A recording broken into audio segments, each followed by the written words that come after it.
Welcome to another episode of Fight the Burnout. Today we have special guest, Chief of Police from Albany, Oregon, and she's going to walk us through what she's doing for her officers there in Albany, as well as what her experience over the 30-plus year career, well, coming up to 30-year career that she has had in law enforcement. Looking forward to it with Marcia Harnden. But before we start, I always like to prime you with what to expect.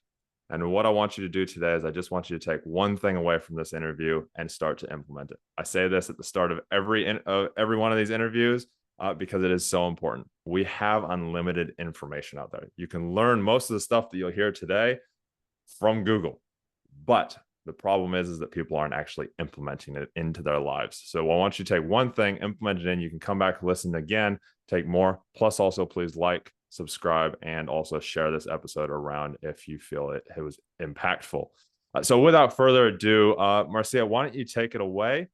Tell us a little bit about yourself, your career, how you got to where you are now, and maybe some of those experiences of burnout. Sure. Thanks for having me, Chris. Again, Marcia Harnden, I'm the Chief of Police in Albany, Oregon. May 1st will bring me to 30 years in law enforcement. It went by like that. Absolutely no regrets at all.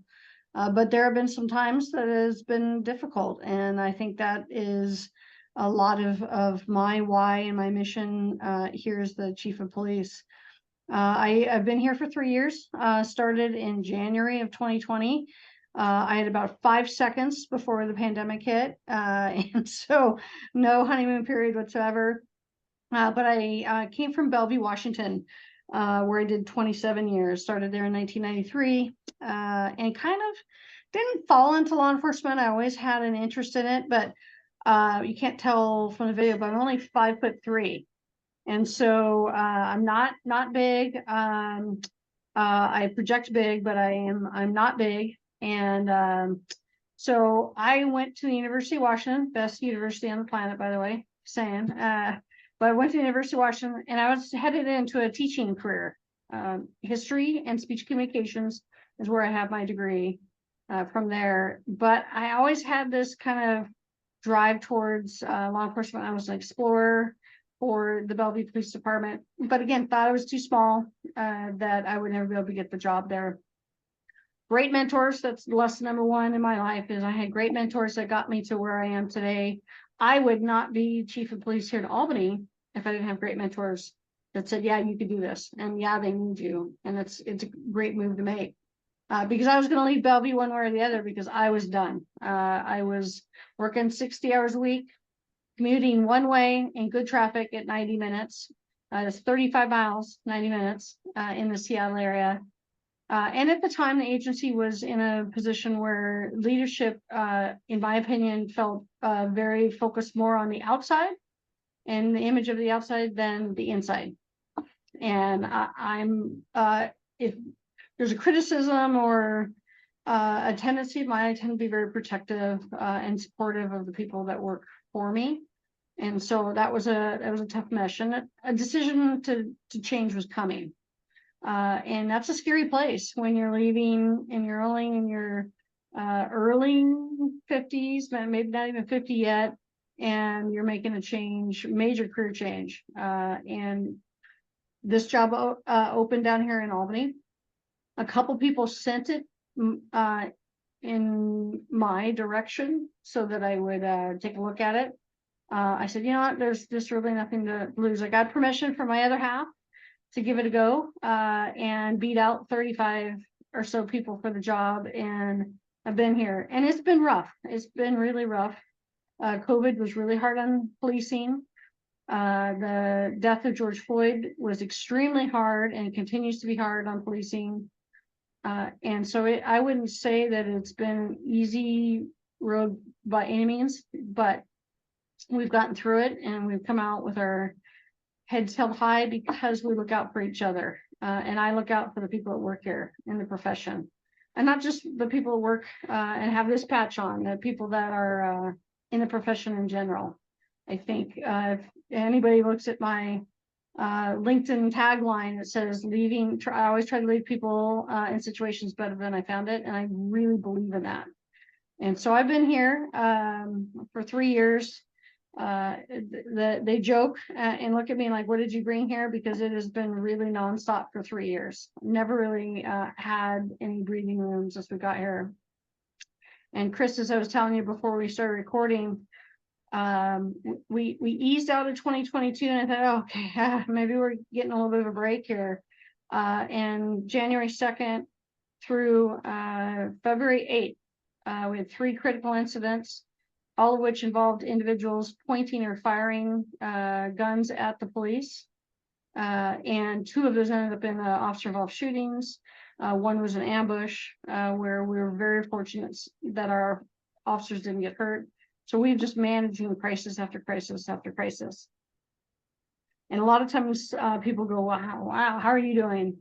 And I would say probably the 3rd one this year, my cup was pretty tapped out, and my emotions were thin, but I got through it because of I invest that energy positively back into the people that work here.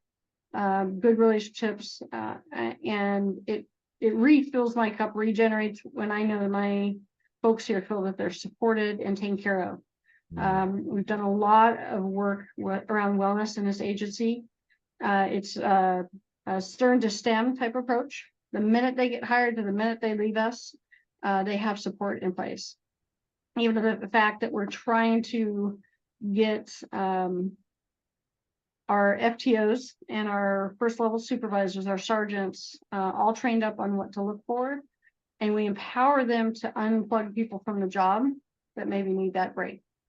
So lots of work. That's a lot that I've thrown at you in a short period of time, but I'll let you ask some questions, and I'm happy to answer anything. But I'm a firm believer. Also, when bad things happen, you have an operational response and you have a people response, and you have to do both as a leader. You have to do both if you're going to take care of your people. Don't expect them to say, hey, I need help, or I need a break. They're not going to do it. They're going to say, I'm fine, I'm good, I'm in it for the team. And that's just not the case. We have to be able to unplug people and get them a little bit of a break from the job to process that trauma.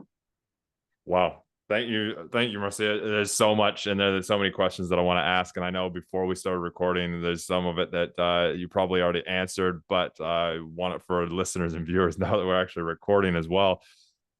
Wow. So 27 years, then moving into chief, starting right before COVID. I know I've interviewed a couple chiefs, actually a chief up in Marysville, Eric. He started just before COVID as well. And it was a very interesting conversation on how he's been able to, it's the same thing. I feel like people that were hired right before COVID, and you got thrown straight into the deep end of really the worst that it could get, hopefully, that you had to help evolve and learn and work with the officers that you lead, because if you didn't, it's become really bad. And you've seen that in some other police stations, like the police departments, I believe. Before we get started into the depth of things, what would you say your definition of burnout is for you?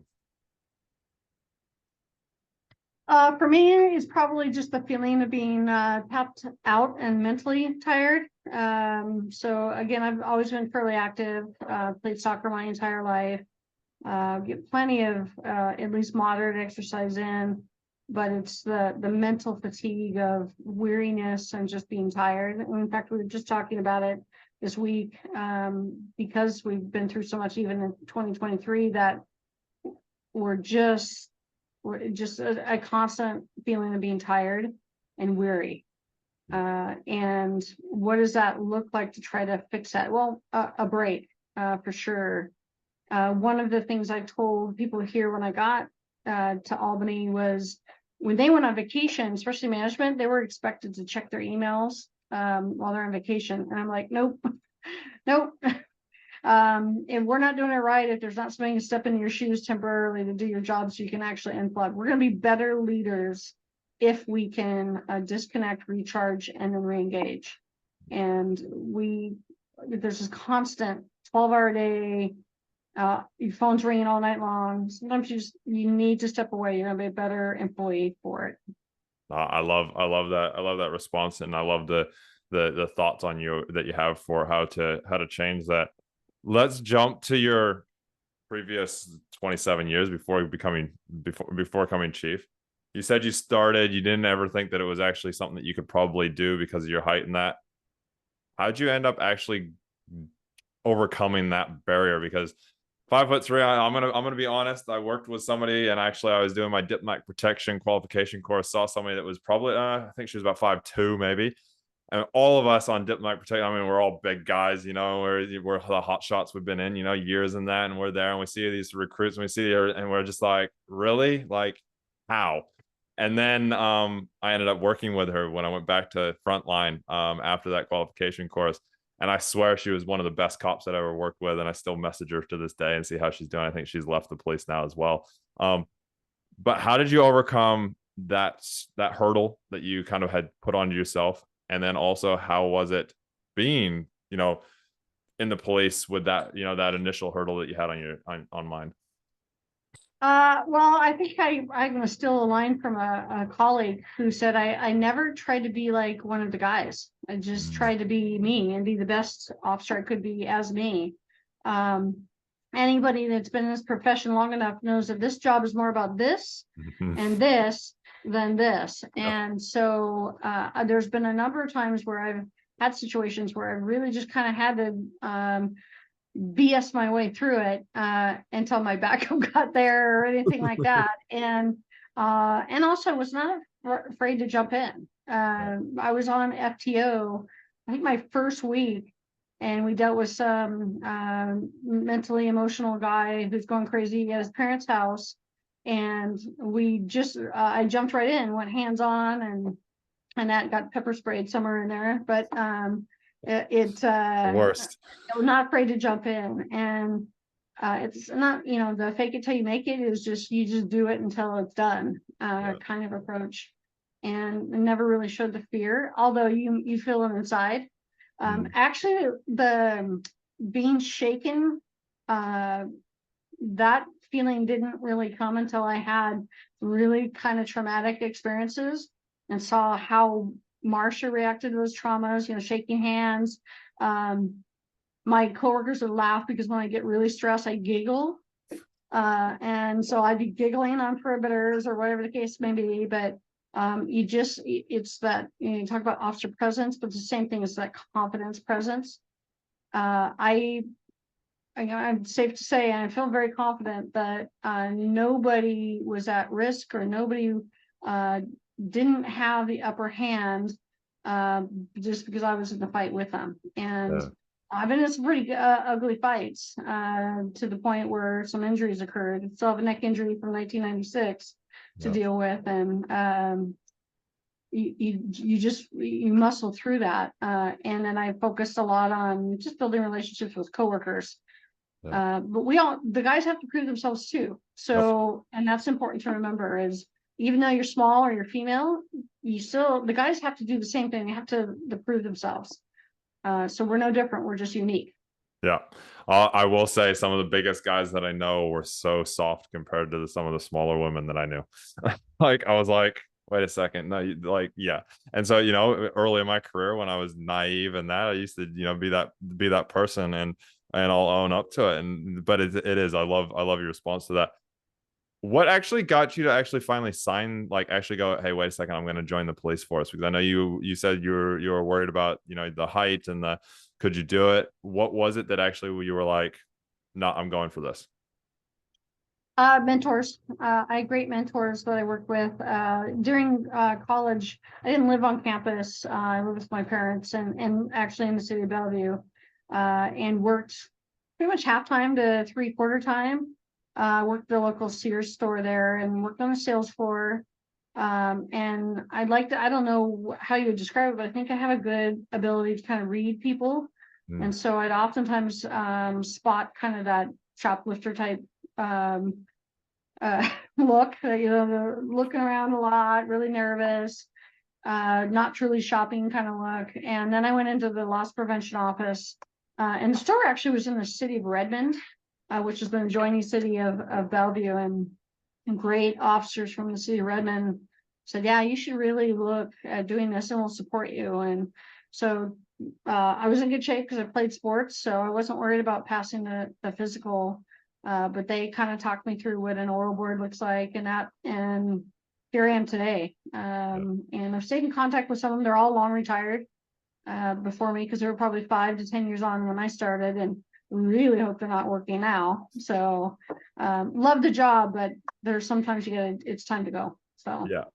Now let's fast forward through that, because I take it you didn't touch too much on the different areas that you worked, but over those 27 years, I take it you worked a few different areas, units, and that within Belleville. yeah, I like everybody else in municipal policing, started in patrol. Did a few years there.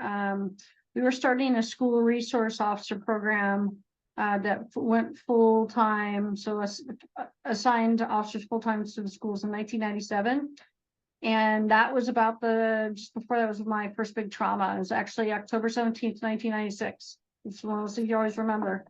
I was at the school handling an assault complaint, and a shooting call came out across the street from the high school. In fact, I heard the address. I'm like, well, that's right here. And I'm looking around, but it was a house across the street.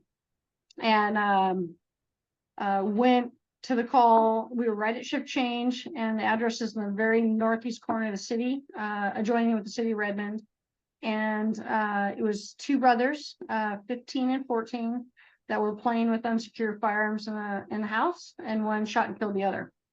And that's that first trauma exposure for me. Did CPR unsuccessfully, and that. So I did that for a while, stuck with that. I actually kind of stuck around a lot for the one brother that returned to school, the surviving brother.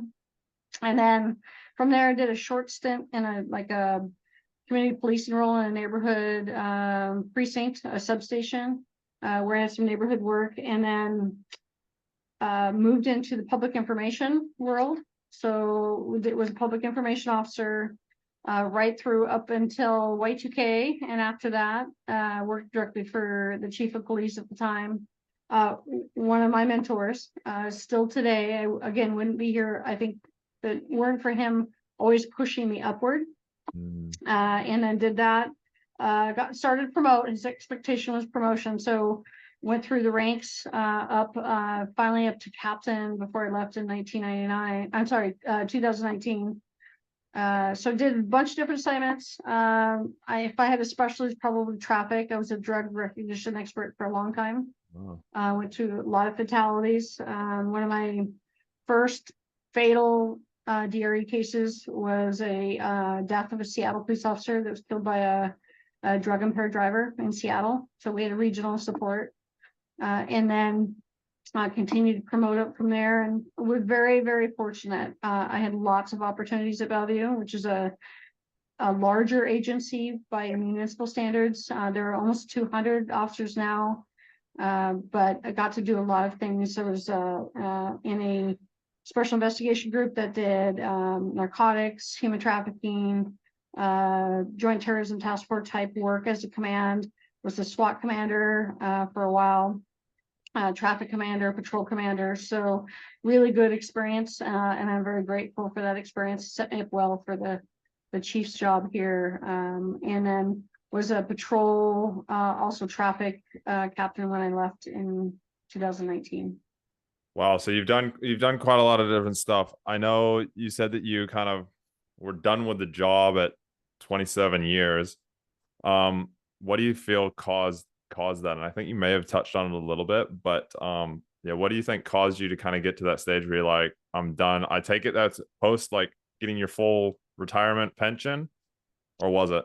Yeah, Washington, I was eligible by time in service, but not age.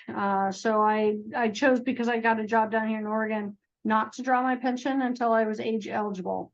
It's 53 in Washington state to do that. So I just held off. I had income down here, so just let it sit, didn't take any penalties. And now I'm drawing it, and I gotta figure out where I gotta hide money or tax write-offs, because the IRS is coming after me. But those are first world problems, by the way. Yeah, first world problems. Yeah. First world problems. So I would say at the time, it was kind of a combination. Marcia doesn't know how to say no to things. Yeah. And so I had been a union executive officer in the Officers Guild, which is sergeants and below. And then as I promoted, the captains and majors have a management association, and wasn't really interested in doing that. But the outgoing president was retiring and said, hey, you're the one who has this experience and they need you. And I said yes. But at the time we had a chief there that was came from another state that was I wouldn't say super union savvy. And so we clashed over some issues. And again, I've always, the people who know me will know it's usually about everybody else and not me. So we're trying to protect some rights for employees.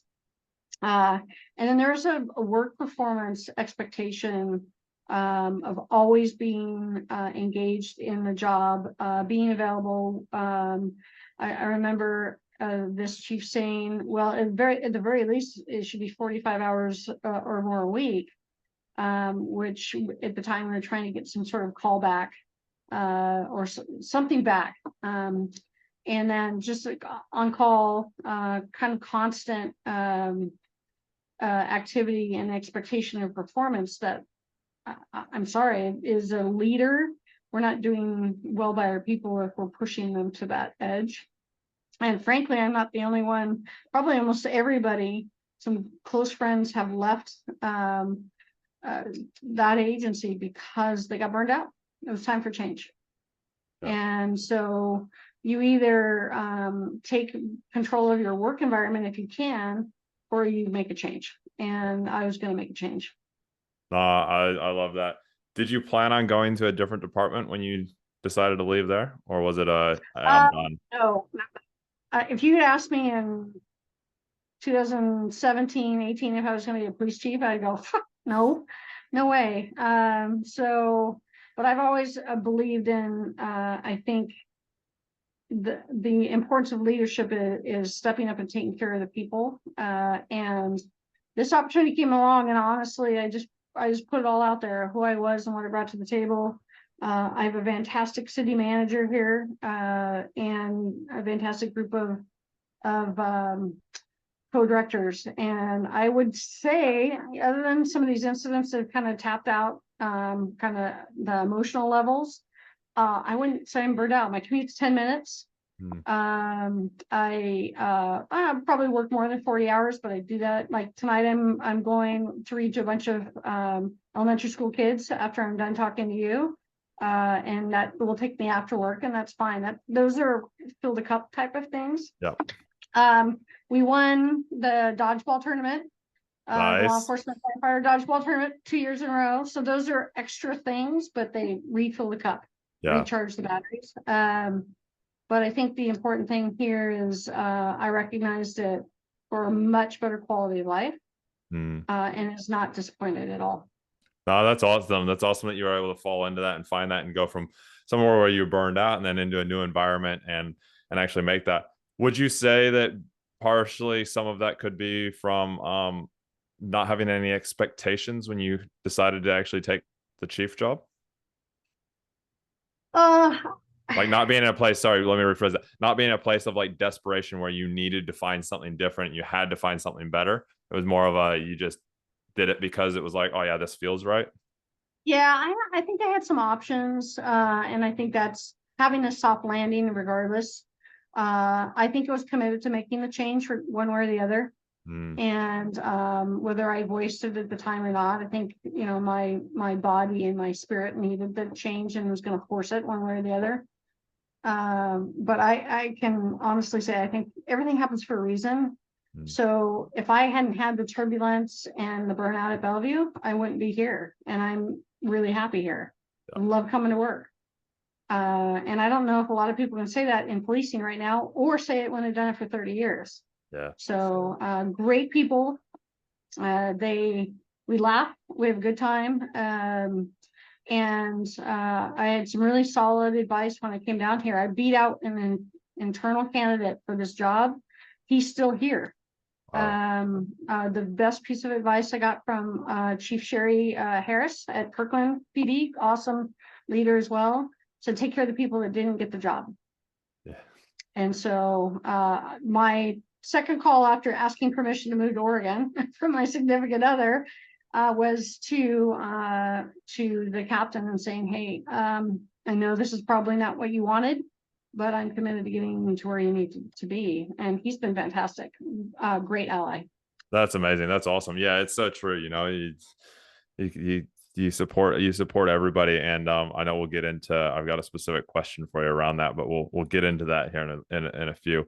Okay, so you moved over. I do have one question I wanted to ask about your previous 27 years. How do you believe that the traumas and the critical incidents that you went to assisted the lead into that burnout? Obviously, you had other situations and that were going on at the end there that you were like, hey, I've got to go out. You know, you had the physical burnout from commuting so far and different things. But how would you say that the traumas of the job and the way that you maybe reacted to them or had the training towards them or how to process them assisted with that burnout in the end? I think it's trauma is a compounding effect. I mean, we do a really good job of just stacking them right on top of each other, and they're going to come out one way or the other. Did my burnout and decision to leave have direct ties to trauma? Probably a little bit, but I really think it was just more about enough was enough as far as just balance. There's no such thing as work-life balance. It's work-life integration. And I just didn't feel I had it, and it was suffering. And so I think probably my decision to leave my agency where I was really, really loyal for many years had a little bit to do with I didn't feel I was being taken care of. Yeah. I didn't recognize as a manager that we were being taken care of. Going back to some of those early traumas, I would say we've come a long way. I asked after that first accidental shooting death call, I asked some senior people, how do you navigate this? Because a call will come out or something will be strange about this, and you've got flutter of kind of anxiety that comes back. And they didn't really have any answers at the time. And now we have some answers that we give people. Well, first of all, that it's normal to have those, and it's okay to have those. And then some tools on how to navigate through that. But I really kind of felt my way through some of those early traumas all by myself and with some colleagues. We did do a critical incident debrief on that shooting with the fire crew and the dispatcher. Some of us have stayed really tight since then. So that's how good those bonds can be when you've gone through something. But at the same time, we as an organization tend to just try to push through and it'll be okay. And on the outside, I might put a smile on my face and no, I'm fine. But we have to recognize that trauma will take root, whether we like it or not. You can either grow it and flourish it into something positive, or you can let it just wither from within. And that's where we have to recognize that and do something about it early. And you and I were talking about that before you were recording. We have to start this early. Yes, no, my belief is do it before they even go to training. Get that implemented in there, and then do training, and then keep it concreted in over at least the first couple of years during the field training. But you've had an exceptional opportunity, and I know you've used it well. You've gone from a career where you had lots of fun, you enjoyed it. You know, there was things that you would have liked to have seen differently from upper management, from the guys that you worked with probably as well, and then left because you were burned out, and now gone into a situation where you're in charge. You get to create the what you want as such from your learnings and experiences.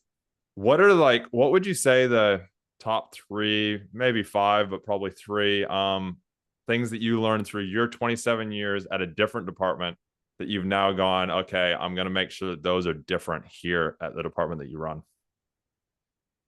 Well, I'm a big subscriber to what's called servant leadership, in that I have the power here to influence the culture in a way that my job and every leader's job in this agency is about supporting the people that work for them to do the job to the highest level of excellence. It's well known that we'll get compliments from the community about something good, or they love our TikTok videos, which we do a lot of those, and they're quite popular.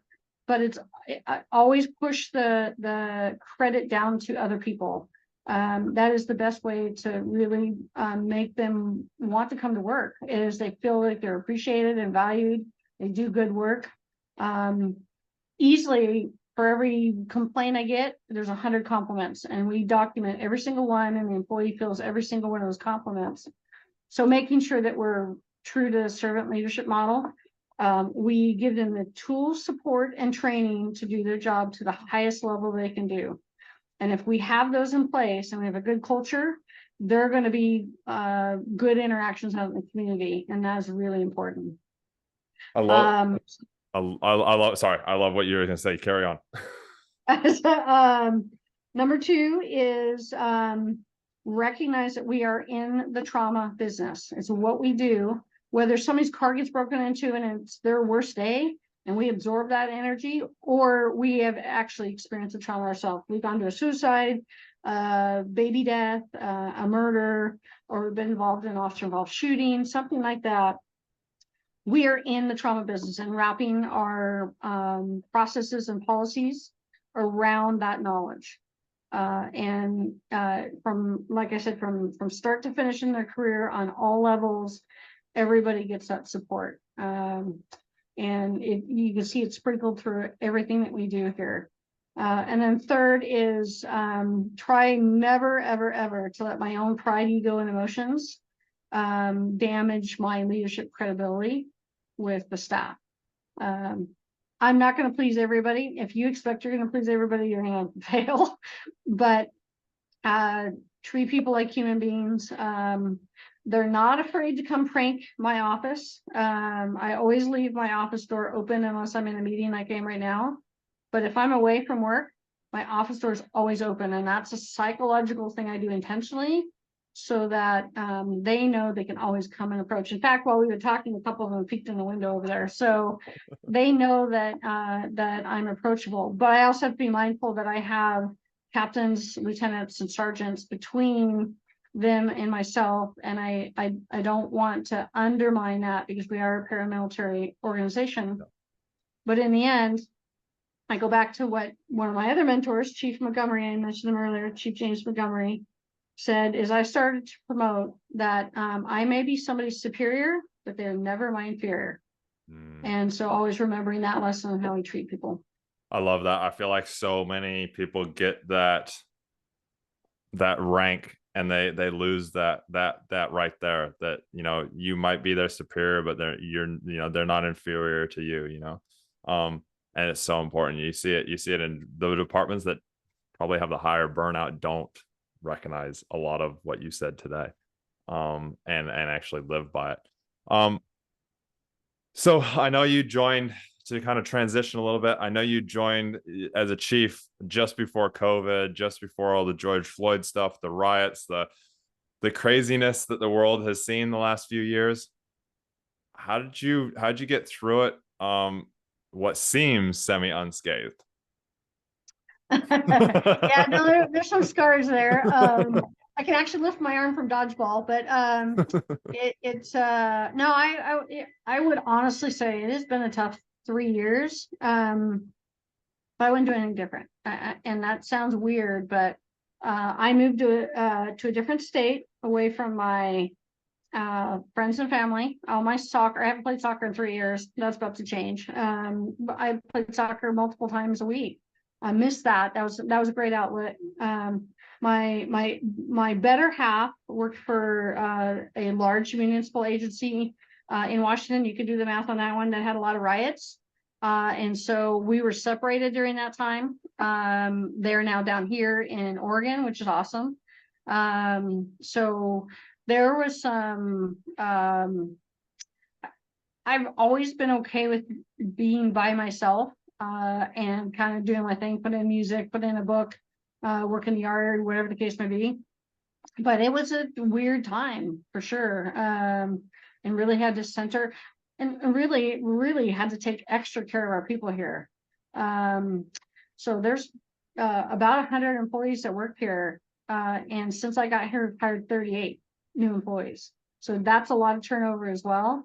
So making sure that we're supporting, trying to do our best to keep people. I'm happy to say we're pretty much fully staffed for officers, That's and good. nobody's leaving. We have one retirement coming, but nobody's leaving. So we're doing something right. Yeah. And people want to come work here. But we had a lot of change, and change comes with stress. So I think we just really took it one challenge at a time. And we leaned on each other. I make no big decision as the chief without input from the management team, and because they're going to see things that are probably in my blind spots. And we check each other a little bit, so that has worked out really well, and I'm very blessed that way. But I think it's just taking it one challenge at a time. We have developed an official admin hallway, admin level saying that basically describes the last 3 years. And part of my language is like, for fuck's sake, really? Again? When we think something is past us, something else comes along. But we recenter just a great group of individuals that, and we support each other all the way through. So. Oh, I love that. I love that. I love that saying. It's like, let's just be real, for fuck's sake. Like, really? Another one? No, I love that. And so obviously, you did have to put a lot of focus into the people that work in the station there, and the people that you lead. You lost soccer, which it sounds like is like my version of the gym. Like when I lost the gym here in New Zealand, we won't even go into what we had going on. Here we didn't have the riots and stuff, but when it came to COVID, yeah. And so I know that feeling as well. It was like that, losing the stuff that really keeps you grounded. What did you do? I know you mentioned around, gardening and putting a book in and that. What other things did you do during that time when you didn't have the things that you'd normally lean on? I definitely kept busy. So they did not have an internal gym in the building. It's a brand new building built in 2017. But they didn't have a gym here, and we changed that during COVID. So we cleared out a space. She actually right across the hall from where we're at, and we didn't have any money for it, but we went out to our community. We have a very supportive community, and said, hey, this is what we'd like to do and why we want to do it, why wellness is important. And through community donations, we put in a commercial gym in the building. Wow. And so it's open to all employees and their spouses. They have to be present with their spouse when they do it, or when they come to work out, but they are welcome. And so we did that, and that helped a lot to have a treadmill and in-house here, and just kept active. Have a house on the coast as well, and so spending some time there, getting out and about, and everything was closed here too, restaurants and the like, just doing what we could to try to have some normalcy. And having the gym here was really important in that regard. But it also was, again, I'm okay with being just me and by myself. So I think that's important. I think some people really struggled with that, especially if they're very social. And that's okay too. And we're seeing the impacts of that on the outside of the backside of COVID. So just kept as many connections as I could. My better half came down in 2021. And so that's made things a lot better. So staying active, being as healthy as possible. I would not say I'm a health nut. I love my beer and wine just like everybody else, but it's a balance. And so trying to be as healthy as possible. And when times are tough, lean on the people that are going to be there for you. I love it. I love it. Sounds like you guys are doing some really good, amazing things there. And, I'm hoping that we can, connect and I can bring some of my stuff to you guys and learn more about what you're doing. But I want to actually ask that. You guys are doing really well. You're retaining staff when the rest of the country seems to be losing staff faster than they can rehire them. You guys have, it sounds like really good wellness, good community, the community backs you in that. Really good things going on. What would you say it is that you do differently that maybe some of the other departments can maybe lean on or take and implement themselves to try and you know use what you're doing that seems to be working so well? Yeah, first of all, Chris, I'll never say that we're the experts and we're perfect. We're always trying to do it better. When I talked about the gym, we actually had community members that were connected with physical therapy and like come in and give us advice on what to put in the gym, not just get a treadmill and elliptical, but what is that? What does it look like, and how's it going to serve all the employees here? And so going out to the people on the outside, I think if I could say that one thing we do differently than I've seen, I teach a lot of leadership, is we accept, again, that this is a very difficult job on employees, not just the sworn employees, all the employees, our dispatchers, clerks, everybody. And so you have to take care of everybody the best that you can. So, and also knowing that wellness is not just about the psychological support or the emotional support or the physical fitness support. It's a spectrum, and that having resources for people to meet them where they're at, and you said this too, meet them where they're at and give them options, and don't expect that what works for Marcia is going to work for Chris. Just a variety of options. So when the minute they come in the door as a new employee, they get introduced to the support systems. We invite the spouses in on that.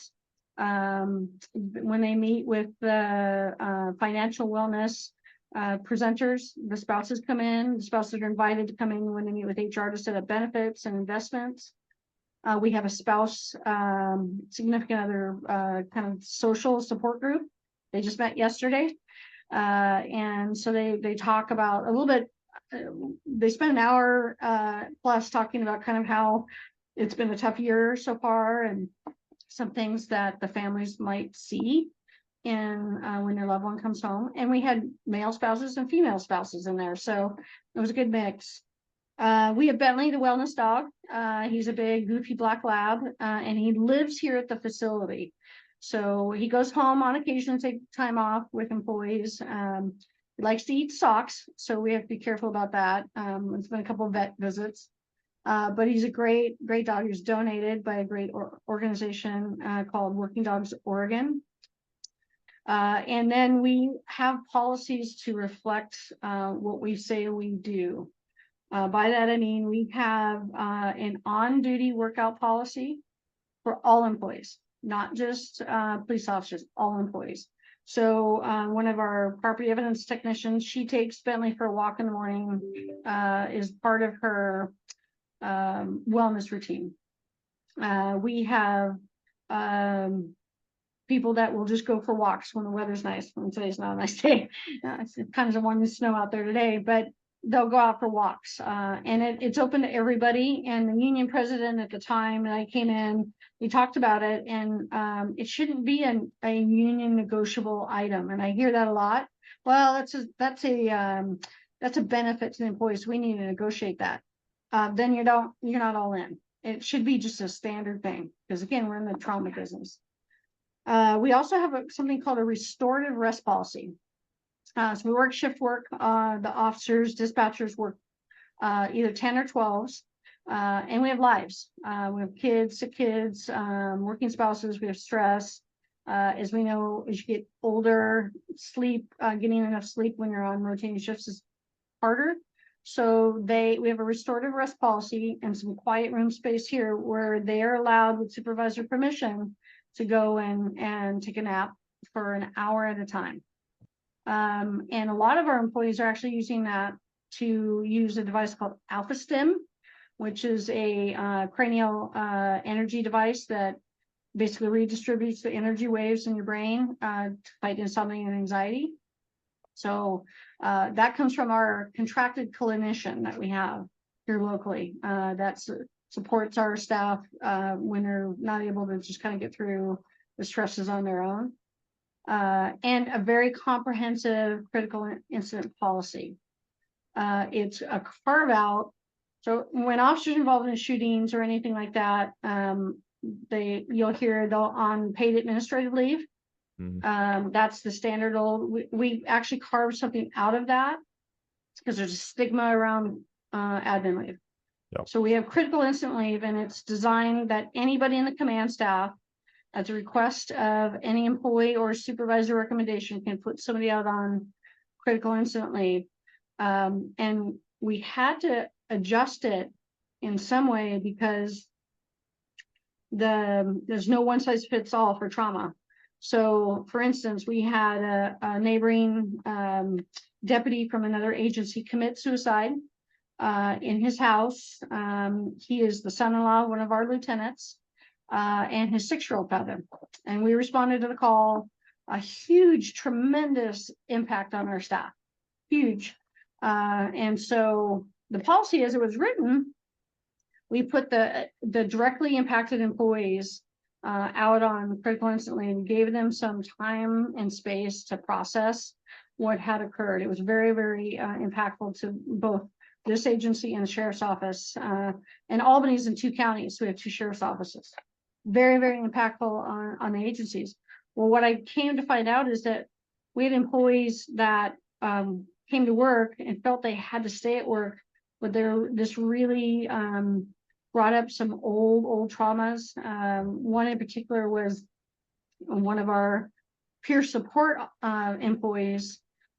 His best friend had killed himself in a very similar manner, and he was a mess, couldn't work. So I'm like, okay, on the fly, we're gonna flex the policy, and anybody impacted can go out. If it's 1 day, 2 days, 3 days, whatever. If it's more long-term, we want a reentry plan. Kind of how are we supporting that person? But nobody goes out on critical incident leave without some support in place. I'm another trust team member. We have great chaplains here that are first responder focused, great organization. And then the clinician as well. That's all on top of the standard required psychological interview that occurs after an officer involved shooting. This is all well and above that. And I have the buy-in from our human resources, my boss, our insurers. And the one thing, Chris, it's not why we did it, but here's the side benefit to it. Both my workers' comp charges and my overall health care and my leave usage all went down. Yep. They all went down. And that's the financial gain to this, but that's not why we did it. Yeah. So we have employees. One of the officers that was involved in the shooting a few weeks ago, he wants to come back to work. And this is the one that's going to retire soon. He wants to come back to work. I might have to stick him in the closet to keep him out of harm's way for a couple more months, but he wants to come back to work. Where in the past, you might see people stay out longer. And that tells me that the culture is there to support the wellness. And those are things that I have power over. But I got to tell you, I'm not going to be able to do this unless I have the influencers in the agency bought in. So Marcia could say, we're going to do this and this and this, but I have to get the influencers, the informal leaders to buy in, and they have. And so I'm fortunate there. That's awesome. I got so many questions, and I know we're time wise we're under constraint there. But one thing I did want to ask, because I know the hurdle that I come up against with my training that I do is it comes down to that financial side of things. And it sounds like you've done a lot of different good things over the last 3 years in that. And I want to just hit the nail on the head. How do you financially make that happen to be able to help those other chiefs and that out there that might be having that same hurdle? Maybe they have ideas that they want to do this, but it's getting that financial backing or the secondary question to that. How'd you get the backing of your influencers as well? Well, with some of this, I would say the vast majority of just the cultural tweaks there's no cost to that. It really is, it's not. The gym, it was in the end up being about $38,000 worth of equipment, all paid for by community members, completely. The only thing I'm paying for in there was the TV, the cable TV in there, so they can. That's it. I mean, everything else is paid for. And it's high quality stuff. And we've had it in there for 2 years and it hasn't broken down once. So invest that way. Because we get asked a lot, well, how do you pay for that? If you have a supportive community, they'll step up, and they did. I think our biggest expense is we hired a company organization called Sigma Tactical Wellness, and it is a basically comprehensive cardiac diagnostic organization that came here. They're out of Texas. Came here, did a complete cardiac review of anybody who volunteered to go through this. So it's not mandatory. It's all covered under HIPAA, so I don't get any of the information. I just get a kind of an overall agency health type report where they go do labs. They did a cardiac CT to look for plaque, artery plaque. Came in, did complete EKG and biometaphysical stress tests, and designed, not designed workouts, but said this is where you're optimally should be for workouts. I thought for me playing soccer all my life, I'd be like, heart rate of 140 running down the field. No, it's 95 to 105. It's a brisk walk. That's your best rate to sustain health and keep injury down. So that that was our biggest expense. But the informal leaders actually got everybody buy-in. We had about 85% participation. We used monies that we would normally use to pay employees. We were down some bodies at the time. So those funds that we used for personnel costs got diverted to that program. And so the city paid for all of it. Wow. You'd think that our insurers would pay for it, but they didn't because they don't want to pay for preventative stuff. No. They want to keep costs low. So, and we know for a fact that 4 different employees have had cardiac interventions because of that. So, and your average heart attack is going to cost you $400,000. Yep. And in Oregon, very likely that heart attack will be work related. So it pays out of workers' comp. So just financially alone, it was a good investment. But that's our biggest cost by far. And we have brought in trainers. We cost share with our agencies. So I told you Dr. Kevin Gilmartin is coming in April. That's a cost share amongst 6 or 7 partners. And we want to make it free. So we're all pitching in a little bit of money here and there to make sure that he's taken care of on his speaking fees. But it's free to the employee to attend because it's going to encourage that. And again, cost sharing with your partners are going to be the best way to get them to buy into this. How do you? I know that we've only got a few minutes that we, to kind of wrap up. Last question I really want to ask, or one of the last questions I really want to ask, is around the staffing side. I know, like you said, the critical incident leave and that. How do you cover or not put the more pressure onto the other staff if you're having to, take 3 or 4 officers off the front line?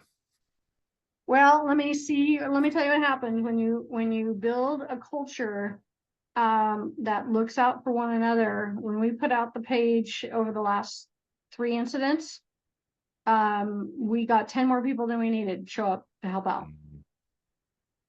So they're invested in helping out their coworkers. And we were able to, once we were able to get everything stabilized and figure things out, then no issue. In fact, we have an officer out on a little bit longer term leave, and we had somebody from another team volunteered to switch teams for that period of time to keep the mandatory overtime down. So it went from like 12 shifts of mandatory overtime to 2, because his team had more people. That was a voluntary thing. So I'm again, I smile because it makes me, it warms my little cold chief heart because we just put out the page and more than we need show up. And that's pretty typical in police agencies when you have a critical incident. But I've seen that people really step up when they need to. Yeah. So Trent, it sounds like it's not just a thing of, oh, they want to make more money, or the like you see in a lot of agencies. It's an actual, hey, we're going to do this so that it reduces it down for everybody else. And actually, it's not that much off, not that much sweat off my back for a short time, for even a long time. And so there's that helping side of stuff. No, I love it. There's been so much, and I know we could talk about so much more.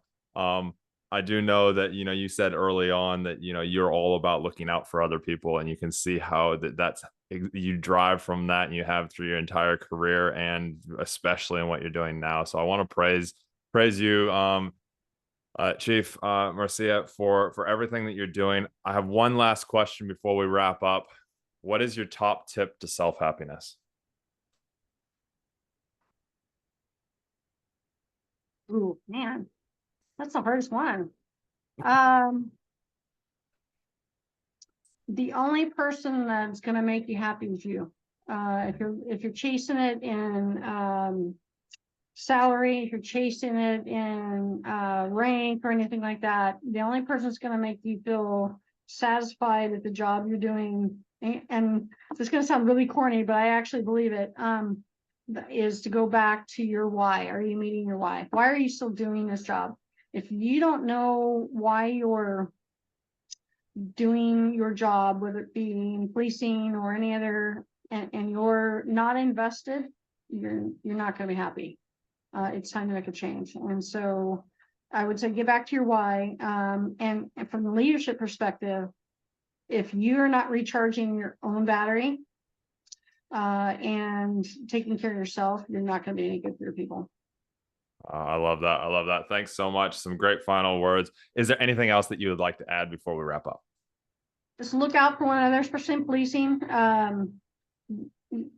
We didn't get here overnight, and we still have some work to do. We're just talking about some cultural buy-in on some of these things, making sure that we're getting people to take advantage of that workout time. But it all starts with, we are human beings doing a very difficult job, and especially the leaders have a duty to take care of those people doing that job. If you can do that to some level that the culture feels it, we're not going to see the continued attrition out of law enforcement that we do. The other thing too, I think is really, really significant. I've seen this in some of the big incidents across the country, is we cannot ever let institutional apathy take hold in our culture.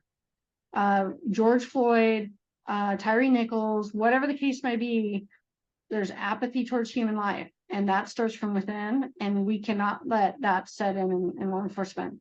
It's not us versus them. It's us supporting them. And we cannot do that. But if we're not healthy, that's going to set in. Awesome. Great last words. Well, I want to thank you for being here, for spending the time. I know you'll be very busy, helping everybody out and doing what you do. I look forward to talking to you again soon. And for everybody that's listened and watched this episode, again, like I said in the very beginning, just take one thing away. Whatever you're thinking about right now that's resonate with you, take it and start implementing it in. Just use that one little tool, and you'll be a completely different situation in 12 months' time. If you want to learn more about Marcia, I'll drop links to her LinkedIn and different details in the description down below. And remember, my motto is still and always will be: train hard, test easy, because especially in this profession, you are going to get tested regularly, whether it be verbally, physically, mentally. So you may as well train for it and prepare for it. Till next time, thank you all very much. And again, thank you, Chief Marcia, for being here. Talk soon.